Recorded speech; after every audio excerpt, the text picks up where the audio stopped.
Welcome to the Emotional Balance Sheet, the go-to podcast for parents with multiple kids, especially those with twins, triplets, or more, who are navigating the maze of modern family life and personal finance. Whether you're overwhelmed by education or retirement planning, parenting dilemmas, career transitions, or trying to define your purpose and plan, we're here to guide you with empathy, encouragement, and expertise.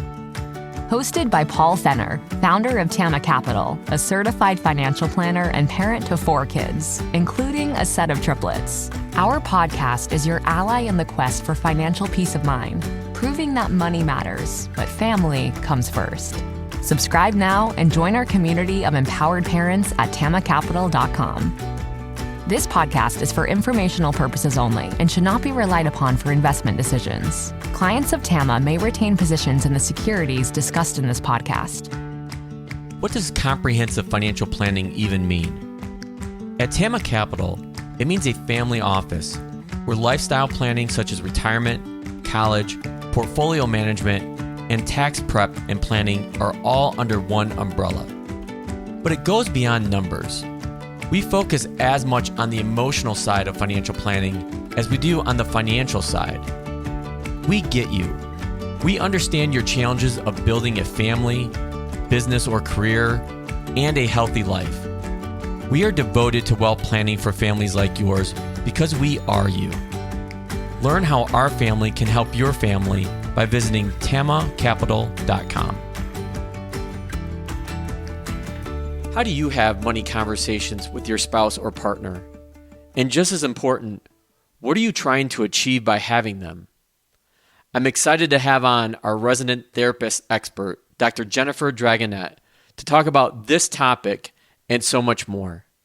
We explore the importance of understanding each other's upbringing and values, particularly hot-button topics like finances when it comes to our most intimate relationships.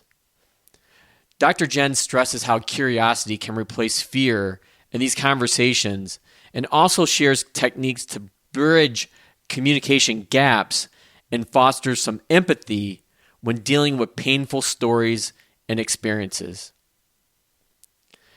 Dr. Jen offers practical strategies such as a walk and talk in this session. And I also introduce my financial date nights, which sounds sexier than it sounds. But all of these and more in this conversation.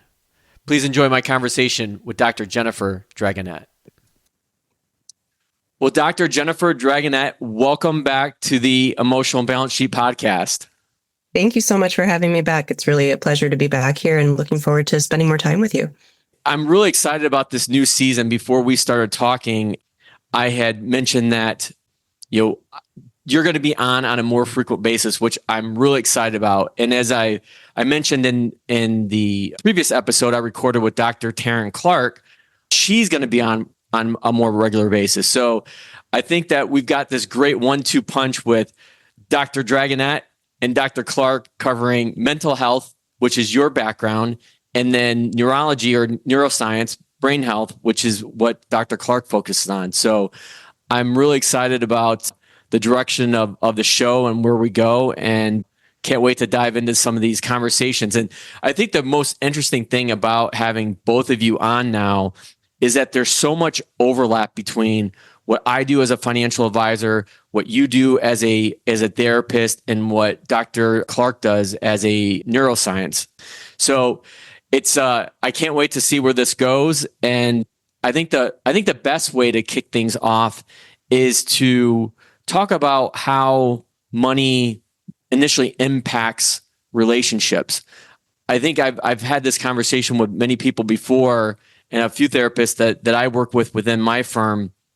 And people have this, I think, thought that they end up in somebody like yours office, a therapist, talking about money, but that's on the surface level. There's so many more underlying root causes that drive people to, have conversations with you in a professional setting and trying to get their mindset right. hmm Yeah, I think, money is such an interesting topic, particularly in therapy. So, in my clinical practice, I see a lot of couples and I see a lot of individuals. And when I work with couples, I'm going to almost always ask about money, even if it's not one of the main reasons they're coming in, because money is so symbolic. It's symbolic of our value system. It's symbolic of how our families' values were. It's symbolic of safety or health, right? So it means something to us. And if we think about, the history of money over time, it only means what meaning we ascribe to it, right? If we think money is really important, we spend a lot of time trying to get money. Or, if we hate the idea of money, we put it into a different bucket. And with couples, our values really underlie what those conflicts are going to look like and what those points of connection are going to look like. So money comes up in a lot of different ways. Money can come up around the concept of work and work-life balance and unpaid work, work within the home, work outside of the home. I see money come up in terms of, when can we retire? Can we take vacations? Are we comfortable spending money? Are we comfortable saving money? So there's so many different questions and layers that come in under the rubric of money. Money's kind of this umbrella category, but then underneath it, it means so many different things. And, I'm curious for you, Paul, you work with so many people with, specifically around their finances. I'm curious what you see in your world when people come in. Do you see those kinds of conflicts coming up or those kinds of difficulty in communication around money? Yeah, that's a really interesting point and question, because I was just having a conversation with a new family that's coming on board the last week. And this comes up often for me, where I become, as part of my role as an advisor, there's some levels I become a therapist, and it's a fine line to balance on that side of the equation. But one thing that often comes up is that I become this independent third party arbitrator that can help guide people in very emotional or stressful situations, and not just money related, but personal life as well. As you well know in the audience, I work with a lot of families that tend to have a lot of kids, whether they have twins or triplets or three or more kids, or even two kids. One kid's hard enough, but when you throw kids into the family dynamics, it changes everything. And I think that couples, when they initially meet, start dating, get married, that's one component of their life and how they're working with money. But then when they start having kids, that introduces so much more complexity. And I think a lot of times, and I'm included in this, Teresa and I tell people often, Teresa and I have the same struggles as everybody else in America. Like, just because I'm a financial advisor and I do this for a living doesn't mean that we have it all figured out. And so, but what I see is people don't necessarily know, and I'm sure we're going to talk about this a lot, like people's money scripts and what that actually means, because you have two people coming together and they both come from different backgrounds, as you kind of alluded to, and they were both more than likely raised in different money environments. And one good example that I see of this is when it comes to saving for college. I'd say 80% of the time I have a family that one spouse had their family pay all their undergrad tuition. Then the opposite spouse, they had to pay the entire bill. So you can imagine there's a lot of tension and built up anxiety about, okay, what are we going to do? Because one parent had it this way, the other parent had it that way. And again, that's where I kind of come in and help create some harmony. There's no such thing as balance, but I try to find some harmony. I love that you just said that. You're right. And it's one of the things that I work with couples a lot. Things don't have to be exactly equal. And sometimes we have this sense of balance or fairness that is kind of from our childhood, that if we both get the same piece of the pie, that's fair. And when we start getting into conversations with money with the person that we love, the person that we're married to, that we're raising kids with, there's different values that come into play. There are different definitions of fairness and contributions.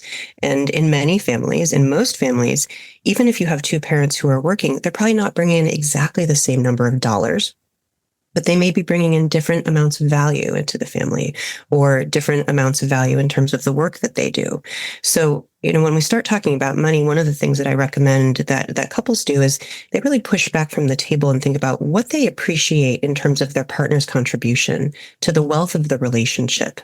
Not the financial wealth of the family, but the wealth of the relationship. Because there are a lot of different layers to wealth. And wealth could be the way that I attend to parenting. Wealth could be the way that I work really hard and bring in money. Wealth could be I'm building up a retirement fund or I'm helping with a college fund. But there are different things that people bring. And sometimes when we look at it just in terms of dollars or cents, we end up valuing or overvaluing the idea of bringing money in. And then we can get someone feeling shame, feeling like they can't talk to their partner about money because it feels inequitable or it feels unfair. So one of the things that I think about a lot when I think about just these conflicts, these underlying, and I don't mean conflicts like fights, I just mean disagreements or friction. I always say that we drag a suitcase full of stuff into our relationships when we start a relationship. And that suitcase is full of our childhood history, our parents' childhood history, previous relationships we've had, previous children we've had sometimes, right? All of these different things. And in our world, that suitcase just makes sense. That's the suitcase we've had. We've been adding to it for decades. And we get to our relationship and we open up the suitcase and we say, okay, here I am. And our partner does the same thing and they open up their suitcase. And if we've chosen wisely, and if it's someone that we really connect with, a lot of those things in the suitcases are going to go together. Oh, this outfit looks great with that outfit. Fantastic. But there's always going to be something where there's friction because we're different people. I think that's a really great point that you just made about wealth not being financial only, because I think that's a point of emphasis that I try to work on with my own marriage with Teresa and with the Tama families I work with, especially in situations where one spouse or partner makes significantly more than the other.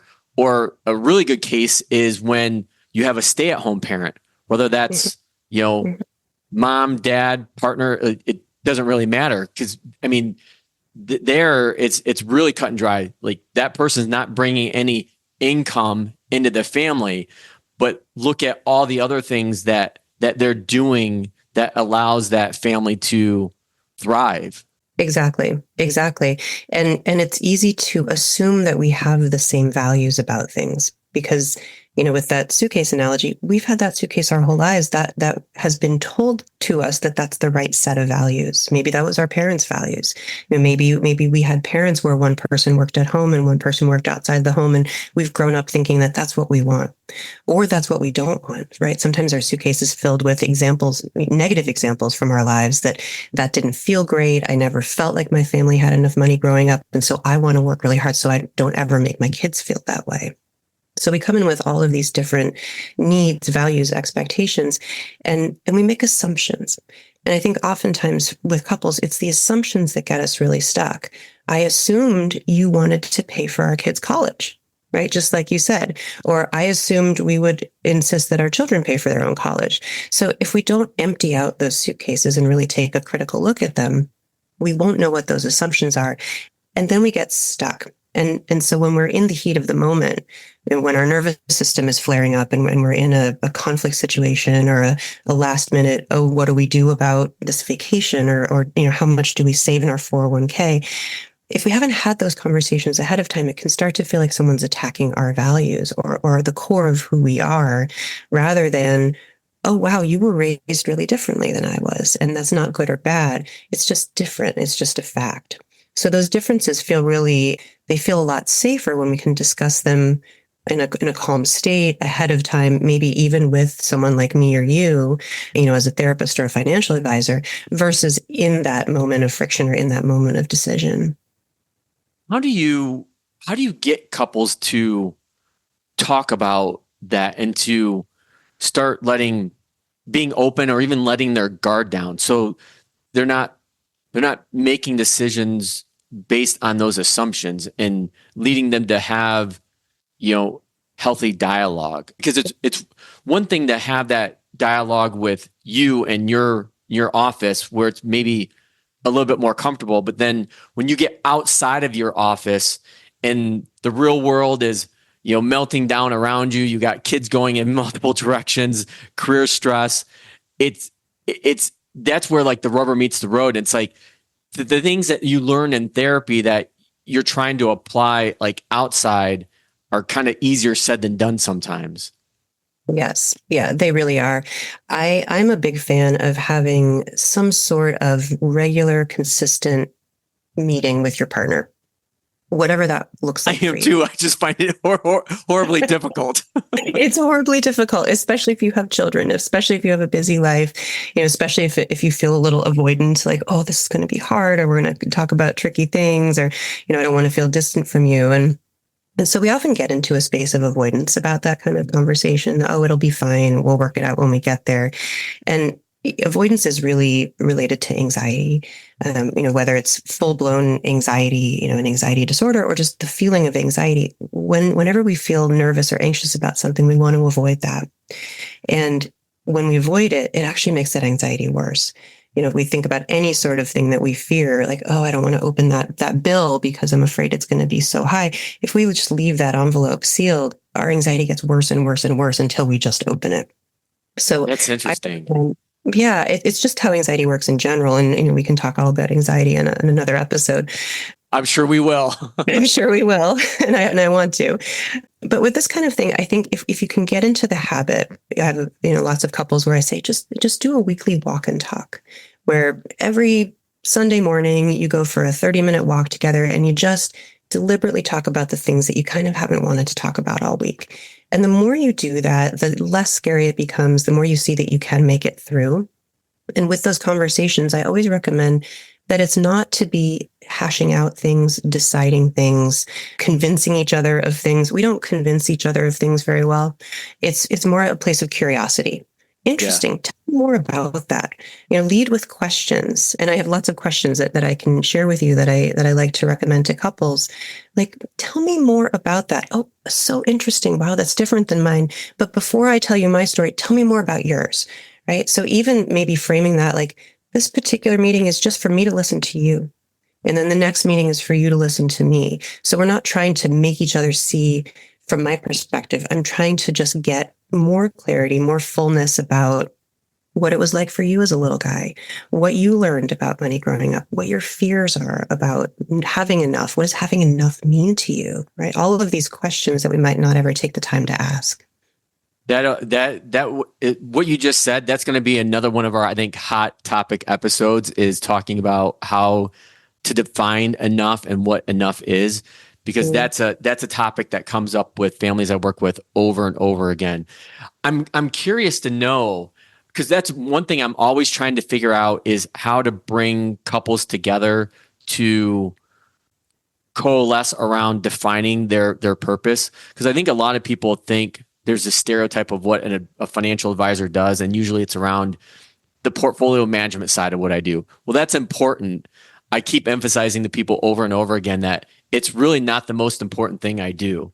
And I think from my perspective, it's, again, creating or finding that harmony between a family's emotional life and personal lifestyle and their financial lifestyle. And you can't just look at them in individual silos. And so one of the things that I encourage people to do is go on a financial date night. I know it sounds really sexy, but the point of that is to go and do something kind of like out of the ordinary or fun, or just go to dinner and have a conversation about it. But I think what people run into is like, they're so worn down by the daily, wear and tear of daily life, that when they get to that point, they're like, well, this is the last thing I want to talk about. So I'm wondering, like, going back to that walk and talk, which I really like, is there something about being like physically active, like walking, rather than just sitting down at dinner? Because I always advise people, if you're going to do this, like, try to do it outside of your house. Yes. Yeah. There really is something about that, specifically walking. Our bodies like to be moving in that kind of right, left, brain, right left hemisphere brain stimulation. We figure things out differently when we're walking and moving. Sometimes it just also releases some tension to be able to move your body. That this isn't a meeting. We're not sitting across a desk from each other and, having like a stern face. We're outside, we're thinking, we're breathing, we're getting all of our endorphins, are being re-regulated by the fresh air, by the sunshine. But there really is something about movement that is supportive. Sometimes, particularly if we start to have a nervous system flare up, we start to get a little hint of that fight or flight, which can happen so easily with couples. If we really are tracking our heart rate and you're sitting and talking to your spouse, if your heart rate goes over about 100, we probably want to take a break because we're getting flooded. We're getting into a nervous system reaction. So walking while you're doing this can actually really help re-regulate that and keep you in a place. There's kind of an ideal amount of stimulation or dysregulation in our nervous system. Is there something called the anxiety curve, and we want a little bit of activation, but not too much activation. So we want to be paying attention, but not flooded. And so it's really true that movement can help with that, and it can just make it feel like an easier conversation to have. So one of the things that I find interesting about the work that you do that kind of dovetails into the work that I do is trying to find this middle ground. As I just kind of mentioned, like trying to help people that come from very different backgrounds sometimes to find that sense of purpose. Are there things that you do in as a clinical licensed therapist, as a doctor of psychology, like how have you seen ways to get people closer to the table on these important topics? Mm-hmm. Yeah, what I often am going to start, and I'm sure the way I asked that question was probably not very good because it's like very loaded. It's like there's a lot of probably conversations that happen or steps along the way. There are, and I think it's a valid question. That sometimes we can't get closer together until we understand each other. And so I start from that stance that I was just talking about. Let's imagine that we have curiosity about this rather than fear, because we get fear when we feel like something's going to be taken away from us. And money is a scary topic for a lot of people. If we go back, I like to go back a couple generations when I'm talking with couples about money. It's not just how you were raised, it's how were your parents raised. Right? What were the values that your parents came into your life with around money? So we have a lot of people in our history to really look at and think about, and what was the value of work, right? All of these layers. And if we start from a place of, I need to make you see it from my perspective, we're already kind of behind the ball there, because we're not thinking, I want to see things from my partner's perspective.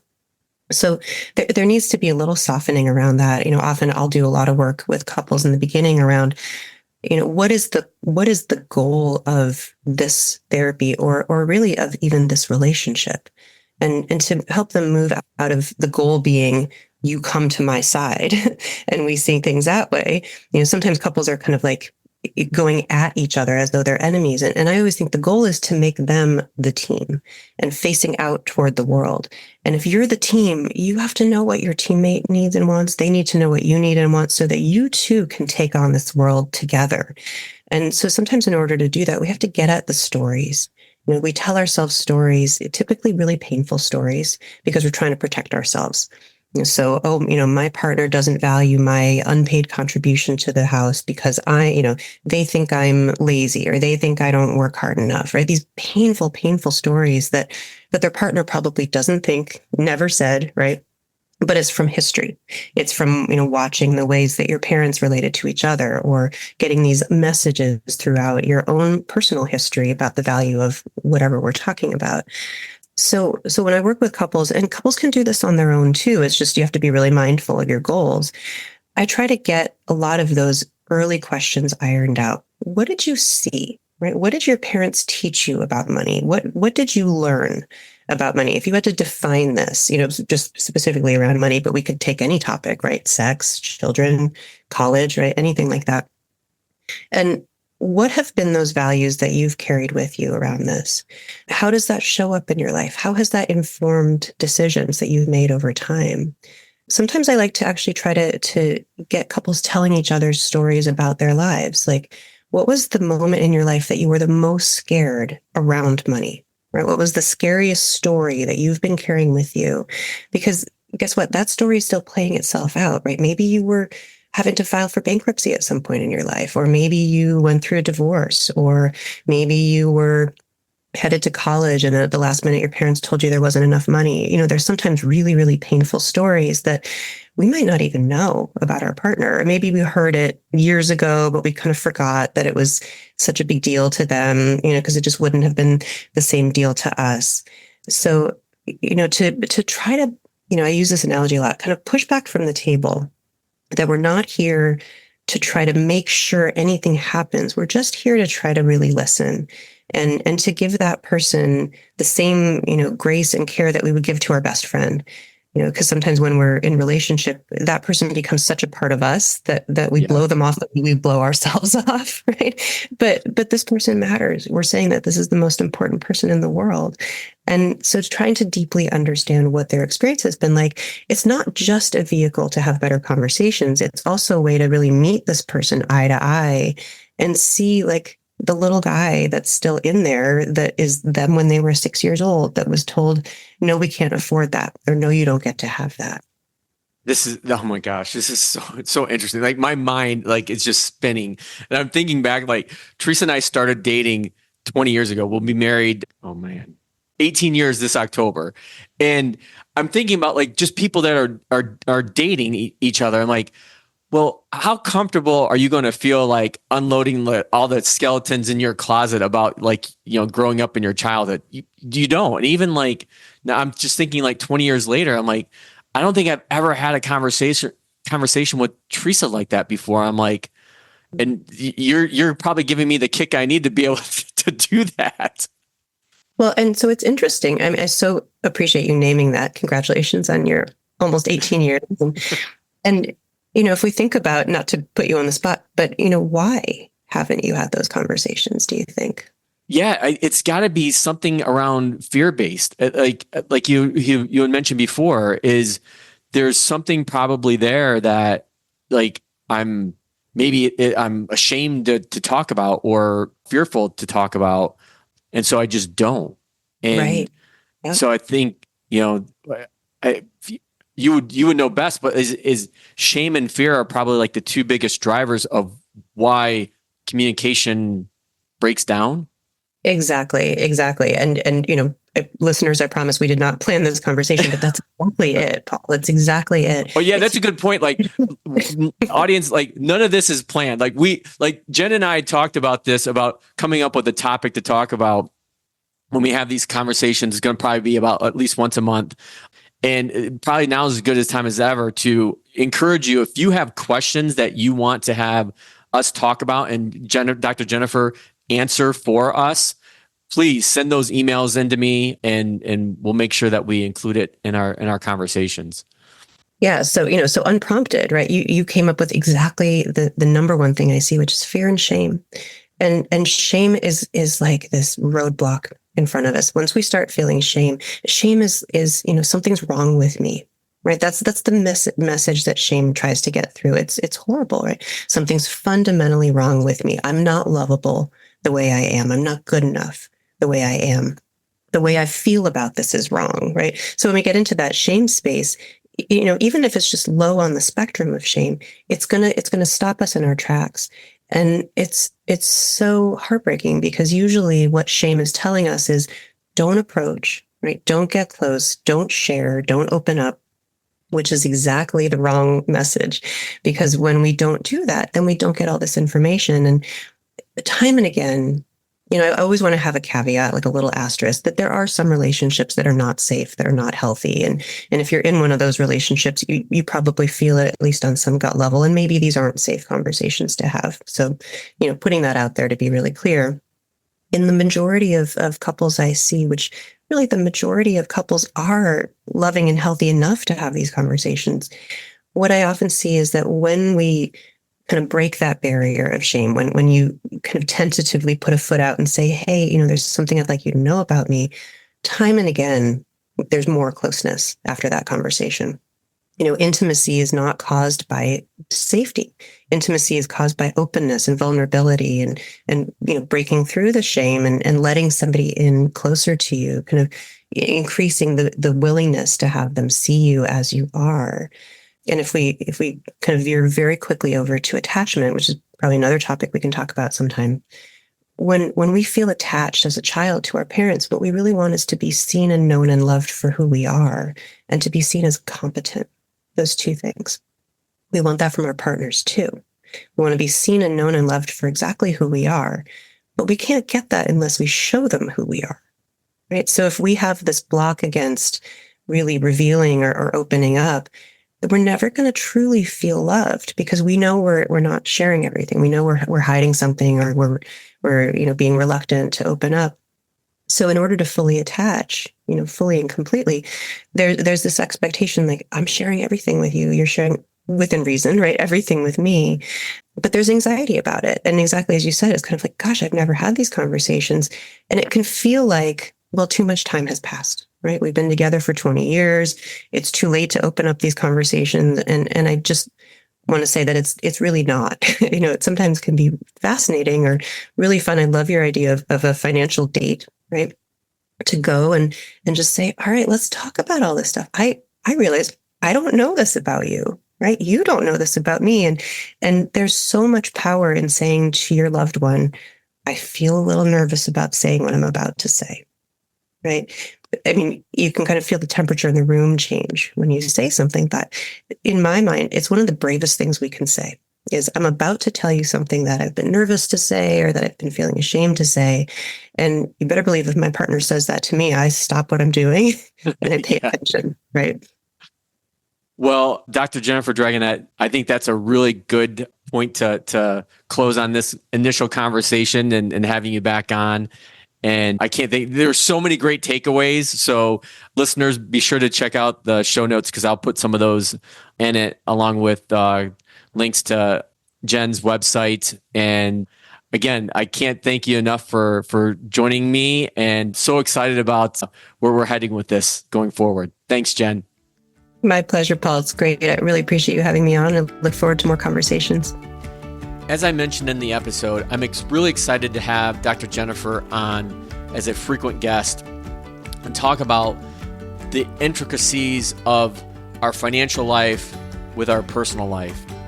And so I just want to reiterate, if you have questions or topics that you would like us to discuss, feel free to email those to me.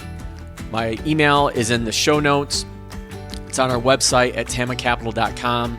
And we really look forward to making this as interactive as possible. But there are a couple really great takeaways I had from my conversation with Dr. Jen. And one of them was this idea of a regular walk and talk. I've suggested this theory of having a financial date night with your spouse or partner. And it usually goes over like a lead balloon sometimes. I have a hard time instilling that with Teresa and I. But I think this idea of getting out and moving and being in nature can really help, I think, ease those fears or take the temperature down in the room of the topics that you're talking about around money that are usually hot button issues. So again, very excited about having this conversation with Dr. Jennifer going forward, and feel free to, again, send us your thoughts, topics, and questions. If you've enjoyed this conversation, could you do me a favor? Do you know anyone else who would enjoy these types of conversations where we talk about the intersections of our emotional and financial lives? Because if you do, it's actually going to help both of us. Could you share this conversation with someone? They will think you're great because you just gave them this terrific podcast, and it helps me grow my audience. Or you can tell them to go to tamacapital.com. Thank you so much, and we'll see you next time.